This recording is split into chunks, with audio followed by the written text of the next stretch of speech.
y que reciban de mí siempre paz, mucha paz, pero sobre todo mucho, mucho, mucho, mucho amor. Ey, tengo el pecho pelado, me dio una mata, el corazón dándome pata.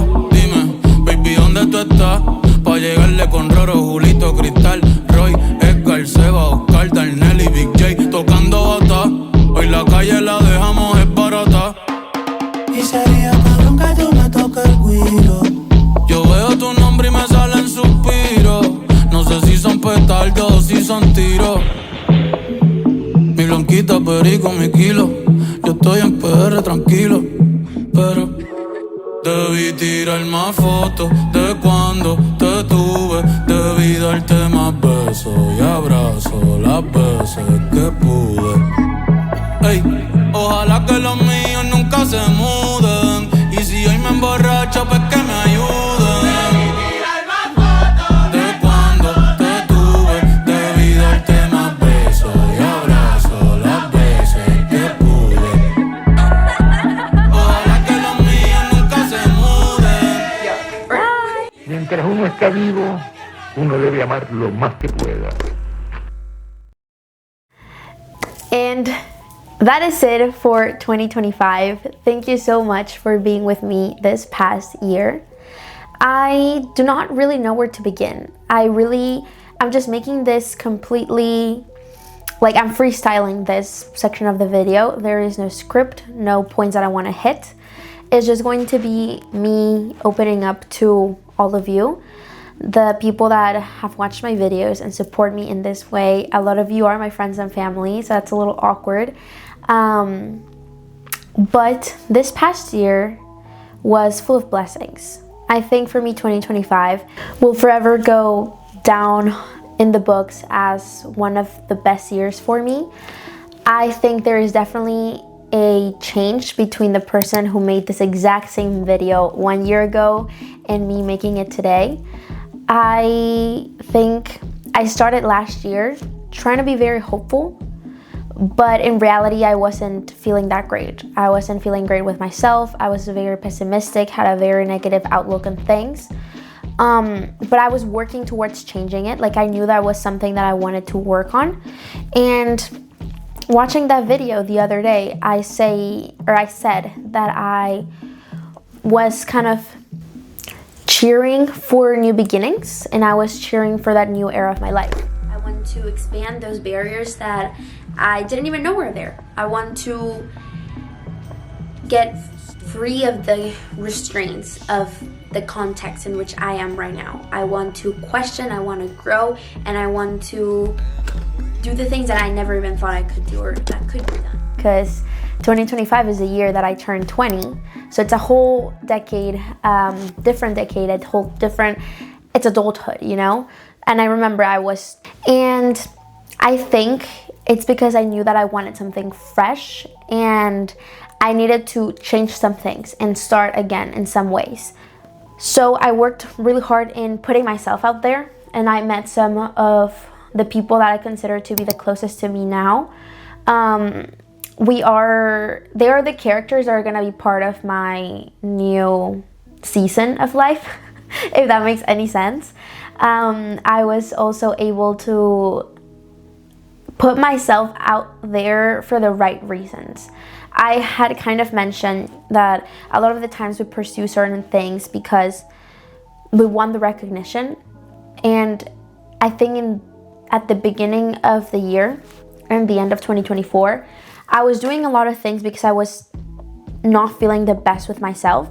So I kind of needed something to prove that I wasn't the failure that I felt I was. And throughout 2025, I've been able to go in depth into who I am, what my passions are, what it is that drives me, and do it for the pure enjoyment and the pure joy and the pure intent of doing what I love to do and connecting with myself in that way. So that was amazing. I got my first internship in Washington, D.C. this year. I actually started working there January 2024. So the beginning of the year. pause.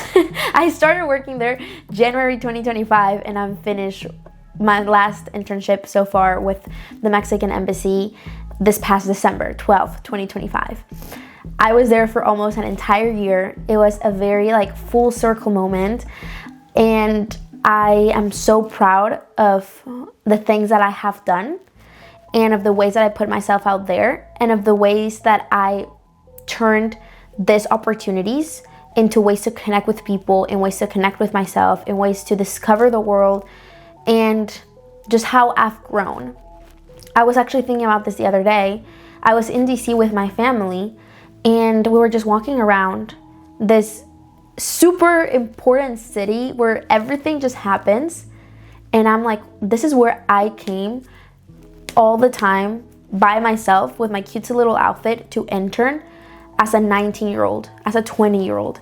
This is where I'm starting my career, in this crazy city where I do not know if just ignorance of not knowing, like ignorance is bliss, and I was just too young and I didn't see what it truly meant. But I was just kind of like vibing, I was just like walking always to the office, thinking of like the stuff that I had to do, the people that I was gonna meet.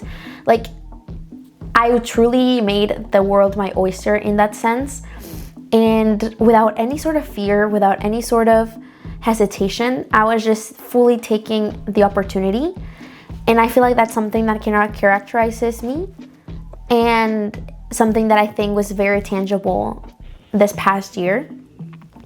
I also got to travel a lot, which I'm incredibly grateful for. I was raised abroad.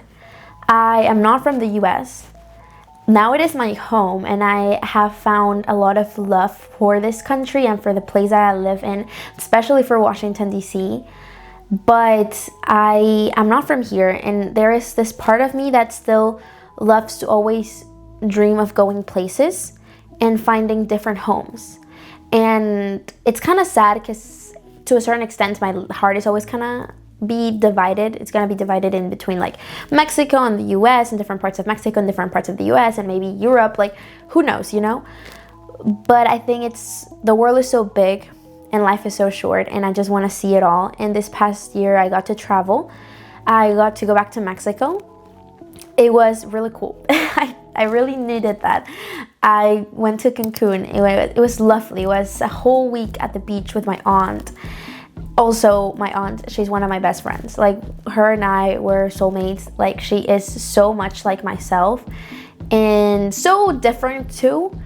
But we have a very beautiful relationship, and I just love to spend time with her. And in Cancun, just chilling, seeing my country, and also appreciating the position of privilege in which I'm in. I was in my country as a tourist, but because it meant that I had been able to pursue a dream that I had, and a dream that multiple people have and are pursuing.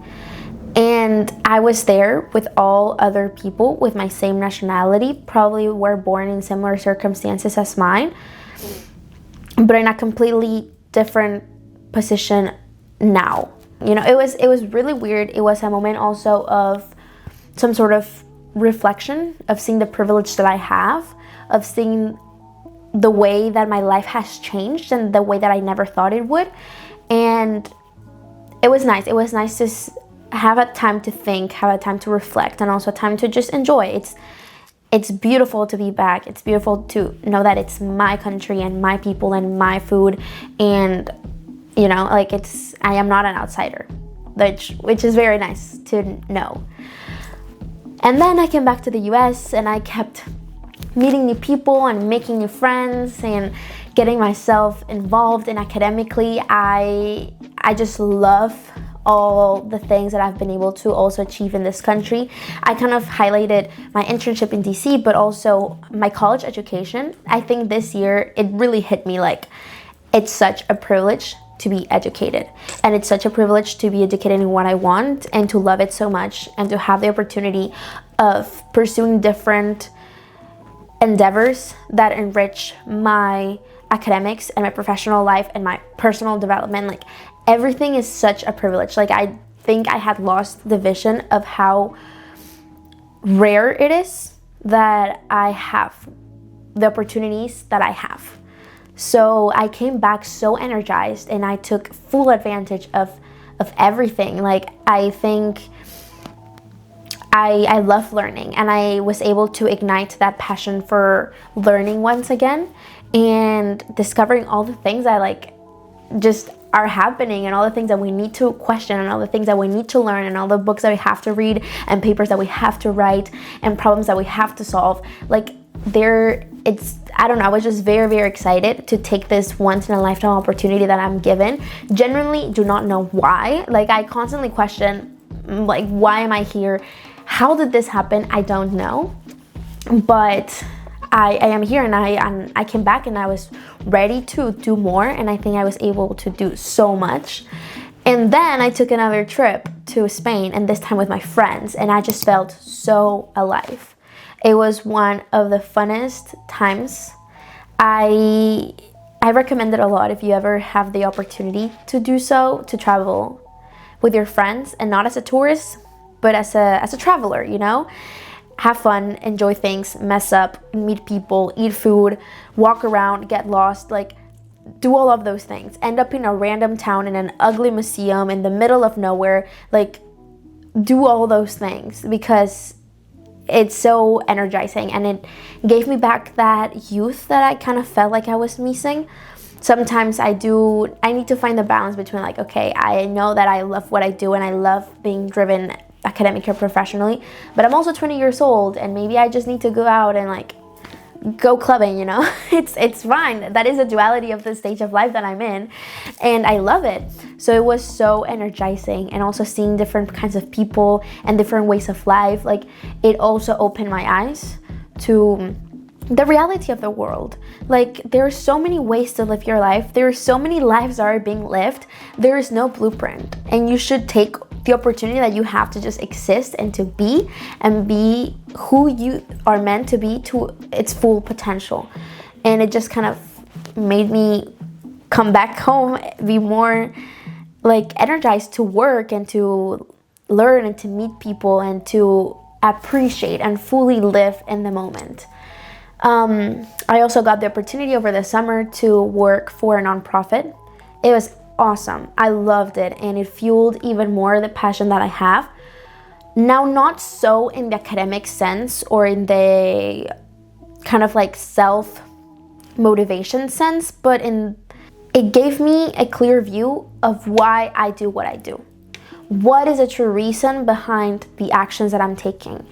And the stories that fuel my desires and my goals, it wasn't insane. Like, if you could ever go and work for people, serve people, become civically engaged, I think you should do it. It changes your perspective so much, and I think it drives your actions and the way you think in such a different way, from a place of compassion and a place of love and a place of service. And that's very beautiful. Actually, during this year, I heard this quote that also changed my perspective. I was in Chicago with my friends, and from college, we went there for a conference for student leaders, which also was amazing. And during one of the speeches, one of the girls that was presenting mentioned, if you do not live to serve, then you do not serve to live. And I just love that, because I feel like that's a mantra that truly embodies and captures the way that I want to live my life and what I want to leave when I have to say goodbye to the world. And I now feel like I'm ending the year with a lot of motivation. Now I tell myself there's nothing that you cannot do. Now I think that I've picked up the good habit of having positive self-talk, which I had never had before. And I'm not perfect still. Like, sometimes I do crash out and I'm like, you're so dumb. But most of the time, or the biggest change that happened, was that I tell myself nothing is impossible. Look at where you were. Look at where you come from. Remember your family. Remember your origins. And there's nothing that's impossible. And this year was kind of like that. It ended with that self-reflection of where I come from, who I truly am, and where I want to go because of it, fueled by my own story and my own passion. And that was very, very nice to realize, like, I'm not doing it to compete with you. I'm not doing it for you to recognize me. I'm doing it because this is who I am. And this is what I, knowing who I am, want to do. I wasn't born in the US. I moved to the US 4 years ago, almost 4 years ago actually, 2022. 17, and I'm leaving my family for the second time, and this time it feels different. My parents are first generation college graduates. My dad is an immigrant from Honduras. He was born and raised in Honduras. He was the youngest of like 10 kids. Crazy. My grandparents probably had up to like elementary school education, and he was the first one to graduate. And he was actually an immigrant in Mexico. He wasn't even Mexican. And my mom the same. She was also a first-gen student. My grandparents worked minimum wage jobs. Both my parents and their families, and still my family, live very different realities from the one that I am living. So my conclusion for this year is that I have no idea why my life is what it is, but I'm very grateful, and I take this again as a testimony to grow and to learn and to explore and to just do and fully exploit being who I am, because I know where I am heading, and because I know what I want to do, and because there is a reason why I am here. And where there is a will, there is a way. Like, nothing is impossible, and I have proven that. I have proven that to myself. I have been proven that by others. So now that's kind of how I finish my year, with the idea that I can do anything that I set my mind to, and I will. And I'm gonna work as hard as I can and learn as much as I can, because there's so much that I need to do, and I'll do it, you know? There is no ounce of doubt in myself. So with that being said, that is the end of this video. Thank you so much for watching. I invite you to do the same thing. Audit your year. Think about all the things that you did, all the things that went wrong, all the things that went right, all your mistakes, all of your wins. Just look at everything that you have lived this past 365 days and appreciate it, and just live your life, you know? So I hope you guys enjoyed it, and I will see you guys in 2026. Bye!